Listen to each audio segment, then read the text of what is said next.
Assalamualaikum warahmatullahi wabarakatuh.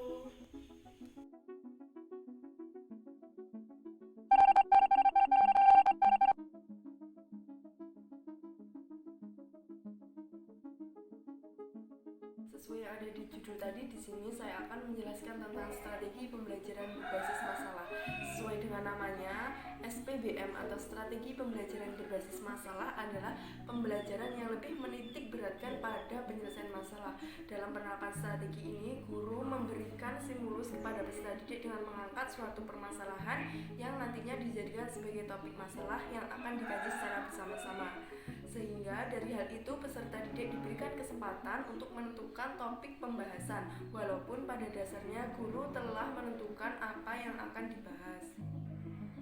Harapan dari SPBM atau strategi pembelajaran berbasis masalah ini adalah bisa meningkatkan mutu pendidikan, khususnya dalam hal penyelesaian masalah yang selama ini kurang diperhatikan oleh guru, sehingga manakala peserta didik menghadapi suatu permasalahan, banyak dari peserta didik yang tidak dapat menyelesaikannya dengan baik.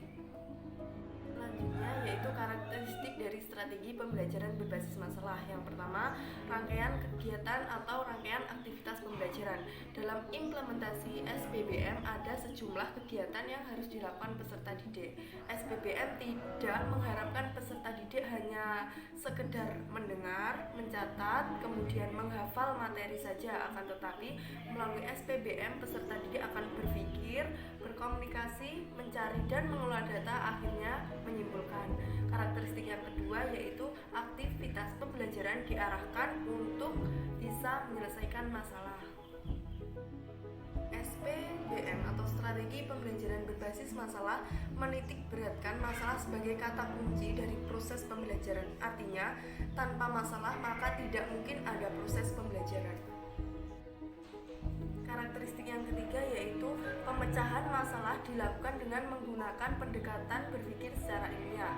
Pendekatan dengan menggunakan metode ilmiah adalah proses berpikir deduktif dan induktif. Untuk mengimplementasikan SPBM, guru perlu memilih pelajaran yang memiliki permasalahan yang dapat dipecahkan. Permasalahan itu bisa diambil dari buku, teks, atau sumber-sumber lain, misalnya dari peristiwa yang terjadi di lingkungan kita. Selanjutnya yaitu perbedaan dari strategi pembelajaran berbasis masalah dengan SPI atau strategi pembelajaran inquiry. Perbedaan tersebut terletak pada jenis masalah serta tujuan yang ingin dicapai. Dalam SPI masalahnya bersifat tertutup, artinya jawaban dari masalah itu sudah pasti. Guru sebenarnya telah mengetahui jawaban dari masalah yang dikaji, namun guru tidak secara langsung menyampaikannya pada peserta didik. Tujuan dari SPI yaitu menumbuhkan keyakinan dalam diri peserta didik tentang jawaban dari suatu masalah. Sedangkan dalam strategi pembelajaran berbasis masalah, masalahnya bersifat terbuka. Masalah tersebut belum pasti. Peserta didik dan guru dapat mengembangkan kemungkinan jawaban. Strategi pembelajaran berbasis masalah memberikan kesempatan pada peserta didik untuk bereksplorasi, mengumpulkan data dan menganalisisnya secara lengkap untuk memecahkan masalah yang dihadapi. Tujuan dari strategi pembelajaran berbasis masalah adalah menumbuhkan kemampuan peserta didik untuk berpikir kritis, analitis, sistematis, dan logis untuk menemukan alternatif pemecahan masalah melalui eksplorasi. Selanjutnya yaitu tahapan-tahapan strategi pembelajaran berbasis masalah. John Dewey, seorang ahli pendidikan berkebangsaan Amerika, menjelaskan 6 langkah strategi pembelajaran berbasis masalah yang ia namakan dengan metode memecahkan masalah atau problem solving. Yang pertama yaitu perumusan masalah, yang kedua penganalisisan masalah, yang ketiga perumusan hipotesis, mengumpulkan data, pengujian hipotesis, perumusan rekomendasi, pemecahan masalah. Sedangkan David Johnson dan Johnson mengemukakan ada 5 langkah strategi pembelajaran berbasis masalah melalui kegiatan kelompok. Yang pertama yaitu pendefisian masalah, yang kedua pendiagnosisan masalah, yang ketiga perumusan alternatif strategi, yang keempat penentuan dan penerapan strategi, serta yang terakhir yaitu pelaksanaan evaluasi.